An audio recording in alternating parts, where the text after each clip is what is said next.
Bergoglio was the son of Italian immigrants to Argentina. After studying in high school to become a chemical technician, he worked briefly in the food processing industry but felt called to the church. When he was about 21 years old, he suffered a severe bout of pneumonia that led to the removal of part of his right lung. He entered the Jesuit novitiate in 1958 and then turned to academics, studying humanities in Santiago, Chile, and earning a licentiate, equivalent to a master's degree, in philosophy in Buenos Aires province. After graduation, he taught literature and psychology in high school while pursuing a degree in theology. He was ordained a priest in 1969, took his final vows in the Jesuit order in 1973, and subsequently served as superior, head of the Jesuit province of Argentina, 1973 to 1979. Bergoglio's tenure as head of the country's Jesuits coincided with the military coup in Argentina, 1976, led by Lieutenant General Jorge Rafael Videla. During the ensuing Dirty War, 1976 to 83, a campaign by the country's military dictatorship against leftists and other perceived subversives, between 10,000 and 30,000 people were disappeared, kidnapped, tortured, and usually killed by the military and the police. Bergoglio later claimed to have hidden several people from the authorities, even helping some of them to flee the country. In 1976, 2 Jesuit priests who had worked in poor neighborhoods were disappeared. They were found alive, but drugged, in a field 5 months later. Years after the Dirty War, Bergoglio's role in the priests' kidnapping and release generated controversy. Some critics faulted Bergoglio for failing to protect the priests and even accused him of turning the men over to the regime. Others accepted Bergoglio's claim that he covertly interceded with the regime to secure their eventual release. A lawsuit against Bergoglio, charging him with complicity in the priest's disappearance, was ultimately dismissed. In the 1980s, Bergoglio served as a seminary teacher and rector and pursued graduate studies in theology in Germany.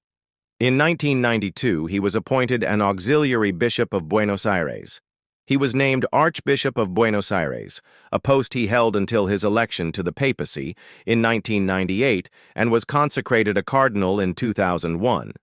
During the economic crisis in 2008, Argentina beginning in the late 1990s, which culminated in 2002 in the rapid devaluation of the country's currency, Bergoglio acquired a public reputation for humility, living in a simple downtown apartment rather than in the archbishop's residence and traveling by public transportation or by foot rather than in a chauffeured limousine. He became an outspoken advocate for the poor and an able politician, deftly promoting the church's position on social matters in meetings with government officials. His theological conservatism, however, set him at odds with the center-left administrations of President Nestor Kirchner, 2003 to 2007, and his wife and successor, Cristina Fernández de Kirchner, 2007 to 2015. Bergoglio was a particularly vocal critic of Fernández's social initiatives, including the legalization of same-sex marriage in 2010. Fernández in turn depicted Bergoglio as a right-wing extremist and a supporter of the Videla dictatorship. In February 2013, Pope Benedict XVI resigned, citing old age and health concerns. A conclave was convened in early March, spurring hopes that Benedict's replacement could be elected and installed before the impending Easter holiday.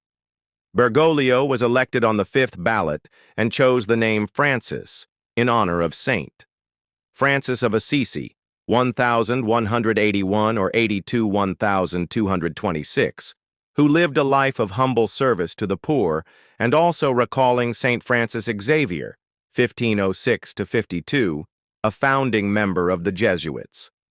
Although he was the first Pope Francis and was widely referred to as Francis I, he declined to use the Roman numeral I to indicate that he was the first to use his papal name. Traditionally, the numeral I is not added to a pope's name until after a second pope of the same name has been elected. John Paul I, 1978, was the first pope to use the numeral during his reign. Francis took charge of a church at a crossroads.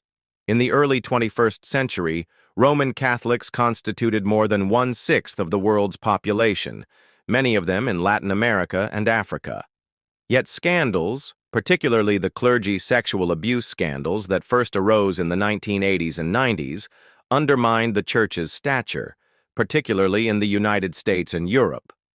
In his earliest public addresses and in his first public Mass, Francis called for spiritual renewal within the Church and greater attention to the plight of the poor, and he sternly condemned the forces that diverted the Church from its ministry and set it at risk of becoming a pitiful NGO. He also reached out to his political opponents, including Fernandez, whom he invited to his first official papal address. Yet he incensed some traditionalists by appearing on that occasion in a simple tunic rather than in the more traditional papal garments.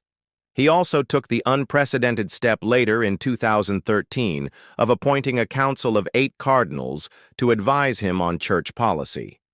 His remark in that year that Christ had redeemed all of us, even non-Catholics, were broadly interpreted by the media as a message of outreach and goodwill toward atheists and agnostics, though a Vatican spokesman later claimed that Francis had been misinterpreted.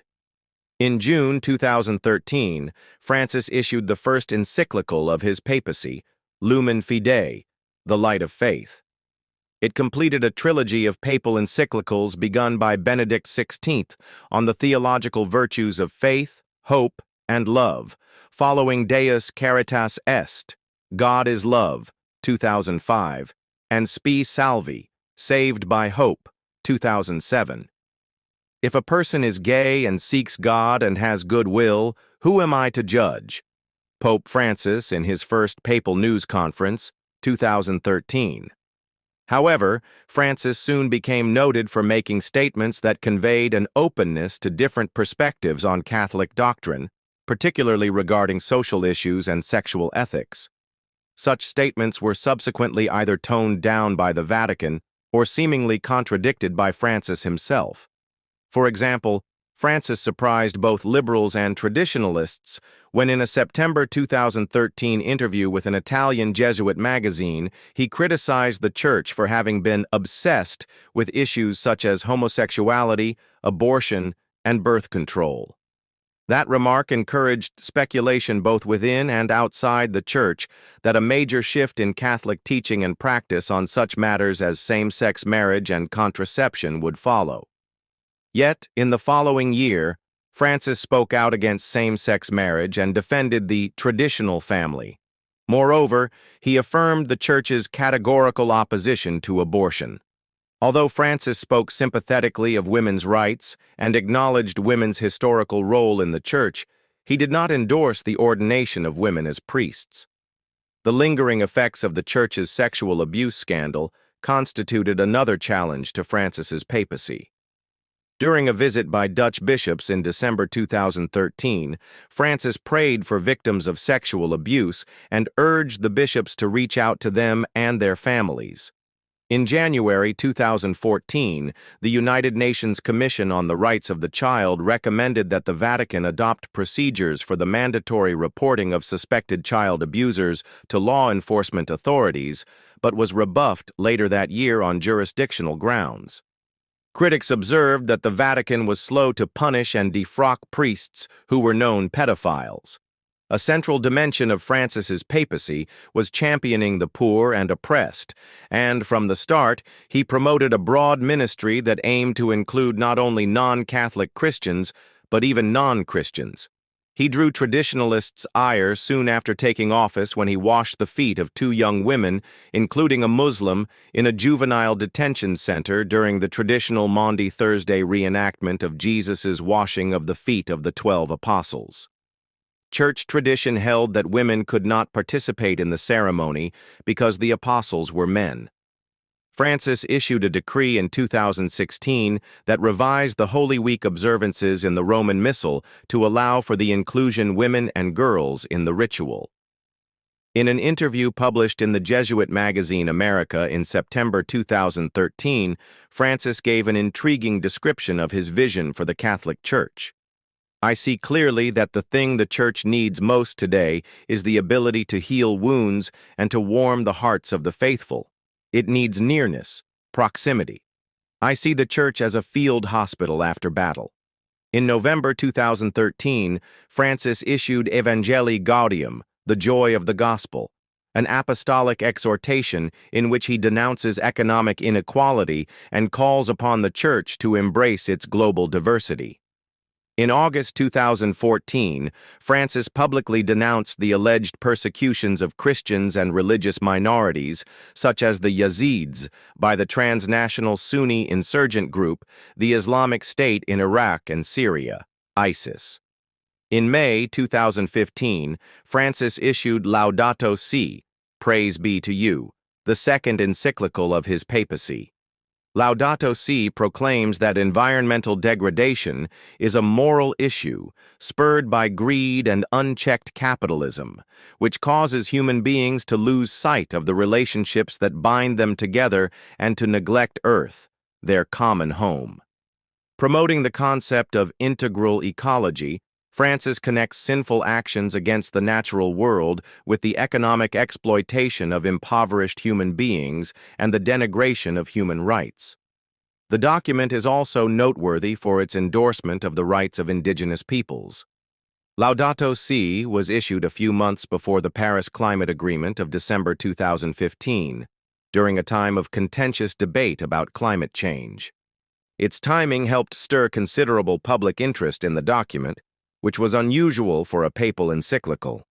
Initially, it polarized many Catholics, especially in the United States, but it also spurred change within many dioceses and parishes, involving care for creation groups, creation-themed liturgies, a call to repentance for wasteful consumption, and ecological awareness action plans. 4 months after issuing Laudato Si, Francis made his first visit to the United States, where he became the first pope to address the U.S. Congress. He once again courted controversy, this time by holding the first canonization mass in the U.S. in honor of Junipero Serra, an 18th-century Spanish missionary whose role in the colonization of the Americas has been criticized by indigenous rights groups. In New York City, Francis addressed the UN General Assembly and urged the world's leaders to promote peace. He concluded his tour in Philadelphia with an address before the World Meeting of Families and an open-air Spanish-language mass. In February 2016, he and Kirill I, Patriarch of Moscow and all Russia, held the first-ever meeting between the leaders of the Roman Catholic and Russian Orthodox churches.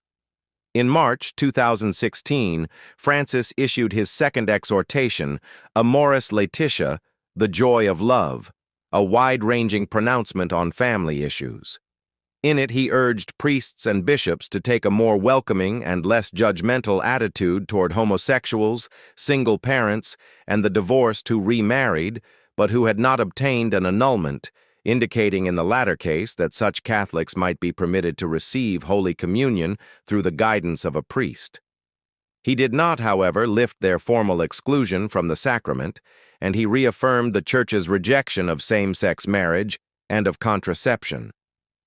In August 2018, Francis revised the Catechism of the Catholic Church to fully reject the death penalty. Formerly, capital punishment was permitted when it was seen as the only means of defending human lives against an unjust aggressor. The revision states that the death penalty is inadmissible because it is an attack on the inviolability and dignity of the person. Long a vocal critic of the death penalty, Francis said that the Church would work to abolish capital punishment worldwide. In February 2019, Francis became the first pope ever to visit the Arabian Peninsula, the birthplace of Islam, in a trip meant to promote religious fraternity and peace. In his 3-day visit to Abu Dhabi, in the United Arab Emirates, he attended the Global Conference on Human Fraternity and met with Grand Imam Ahmed al-Tayeb, the head of Cairo's Al-Azhar Mosque and one of the highest authorities in Sunni Islam. He also celebrated a papal mass attended by an estimated 180,000 people, many of whom were Christian immigrants, in what was the largest display of Christian worship in the country's history. In October 2019, Francis convened a special 3-week assembly of the Synod of Bishops on the Pan-Amazon region. The objectives of the Synod were to identify new paths of evangelization, especially for indigenous peoples living in the Amazon region, and to highlight the important role of the Amazon rainforest in the health of the planet. At the conclusion of the Synod, the bishops voted to recommend that Francis allow the ordination of married men as priests in the region because of severe shortages of ministers in remote areas. Another recommendation was to allow the ordination of women as deacons, also to help resolve priest shortages. In response to the Synod, Francis issued the apostolic exhortation Querida Amazonia, Beloved Amazon, in February 2020. In the document, he declined, by omission, to grant the bishop's requests for reform on the ordination of women and married men, and his silence on these requests was met with disappointment and criticism by some Catholics. The COVID-19 pandemic presented challenges to Francis's ministry in 2020, especially because Italy suffered a particularly high death rate in the first months of the pandemic, while lockdowns resulted in the closing of churches and other places of worship for in-person services. Francis live-streamed the Angelus prayer, which he typically delivered every Sunday to worshippers gathered in the square of St. Peter's Basilica, from inside the Vatican Palace. In March 2020, however, he left the Vatican and made a pilgrimage on foot through the streets of Rome to the Basilica of Santa Maria Maggiore to pray before an icon of the Virgin Mary, the Salus Populi Romani, believed to have been made by St. Luke the Evangelist, for an end to the pandemic. This was followed by a visit to the Church of San Marcello al Corso to pray before a crucifix considered to be miraculous because it had been carried in a procession through Rome in 1522 to ward off a devastating plague.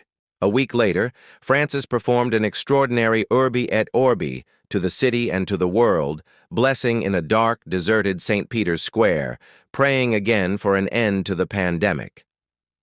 The Urbi et Orbi blessing is usually reserved for feasts such as Christmas and Easter. This event was deemed extraordinary because it was held outside of the ordinary or standard schedule for such blessings. In October 2020, Francis issued his third encyclical, Fratelli Tutti, Brothers All, in which he addresses the topics of fraternity and social friendship, as well as the fragility of world systems in the face of the pandemic. Taking the encyclical's title from the writings of Saint Francis of Assisi, this saint of fraternal love, Francis condemns the world's throwaway culture and calls for an architecture of peace that serves the common good. In 2021, Francis largely returned to his usual calendar of activities, though he was limited by continuing pandemic-related restrictions as well as personal health issues. A bout of sciatica led to the Pope's cancellation of several appearances in January. However, by March, he was feeling well enough to travel to Iraq, marking the first time in history that a Pope visited that country. In July, he underwent surgery on his colon. The following year, Francis's knee problems resulted in more cancellations or postponements of trips and appearances, and he began requiring the use of a wheelchair. Yet, in July 2022, he made a penitential pilgrimage to Canada, where he met with survivors of the country's religious-run residential schools, which had attempted to forcibly assimilate Indigenous children and became notorious for their widespread physical and sexual abuse. In his historic apology, Francis said to survivors, "I humbly beg forgiveness for the evil committed by so many Christians against the indigenous peoples," and he described the schools as a disastrous error, incompatible with the gospel of Jesus Christ. The following year was marked by further health issues for Francis, including abdominal surgery in June. He kept up his travels to the world's faithful, however, visiting Portugal in August for World Youth Day and celebrating an open-air mass in Lisbon with 1.5 million people. In September, he visited Mongolia, a country with a population of 3.5 million people but only 1,500 Catholics. The trip was another historic first in papal visits. Also, in 2023, in October, he issued the apostolic exhortation Laudat Deum, Praise God, a follow-up to Laudato Si, in which he warns that the world's responses to the climate crisis have not been adequate.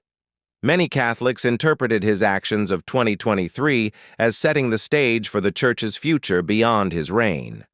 Having initiated in previous years reforms of the Church's governance and finances, in September 2023, Francis consecrated 21 new cardinals, an unusually high number, which increased the likelihood that the next conclave will elect a pontiff who will continue his reforms. The three-year Synod on Synodality, 2021 to 2024, was opened by Francis with a solemn mass in October 2021 and held its first session in October 2023. Convened as a forum through which dioceses throughout the world could participate in listening and dialogue sessions on the future of the Church, the Synod sparked debate on the topics of women deacons, sexuality, and gender identity. Significantly, the Synod allowed the participation of lay people, including women, as delegates with the right to vote on Synod matters. In December 2023, the Vatican issued the doctrinal declaration Fiducia Supplicans, Supplicating Trust, announcing that Francis had formally approved the blessing of same-sex couples, under the condition that such blessings not be administered during rituals or liturgies. The document also reiterated Church doctrine that marriage is a union between a man and a woman. That same month, Francis shared in an interview his plans to be buried in the Basilica of Santa Maria Maggiore after his death rather than at the Vatican, a decision that arose from his devotion to the Virgin Mary. He will be the first pontiff buried in Santa Maria Maggiore since 1669, yet another indication of Francis's distinctive legacy of reform. In October 2024, the Pope issued a new encyclical, Delexit Nos, He Loved Us. Subtitled, Letter on the Human and Divine Love of the Heart of Jesus Christ, the document reflects on the Sacred Heart of Jesus and calls for Catholics to reject consumerism and individualism. The encyclical also cautions against an over-reliance on technologies such as artificial intelligence. Immediately after the encyclical was published, the Synod on Synodality closed. Francis took the unusual step of ratifying its final document and foregoing a post-synodal apostolic exhortation.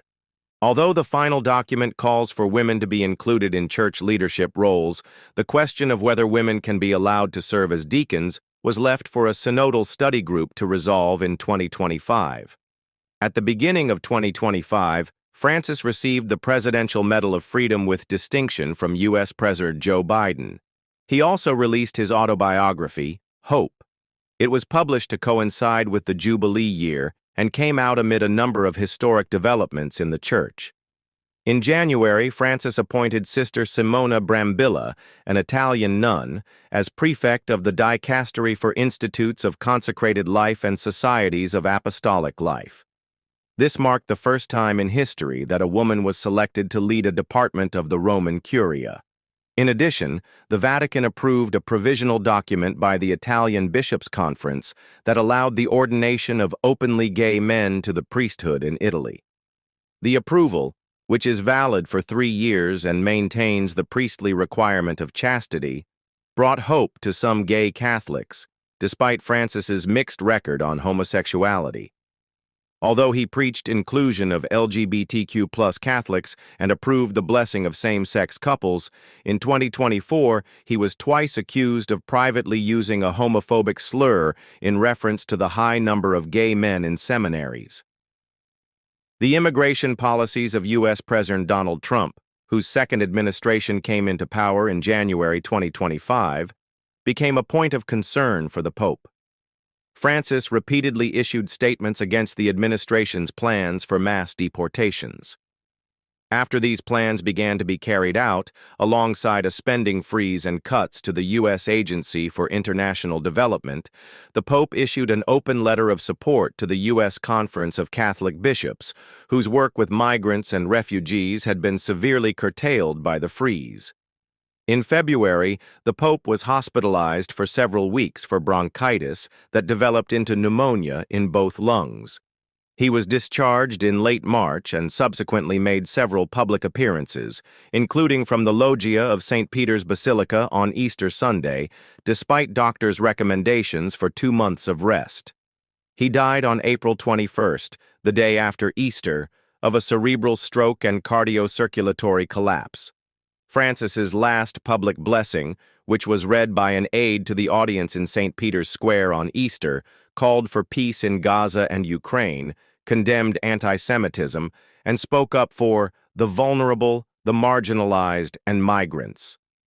On this day, I would like all of us to hope anew and to revive our trust in others, including those who are different than ourselves or who come from distant lands, bringing unfamiliar customs, ways of life, and ideas.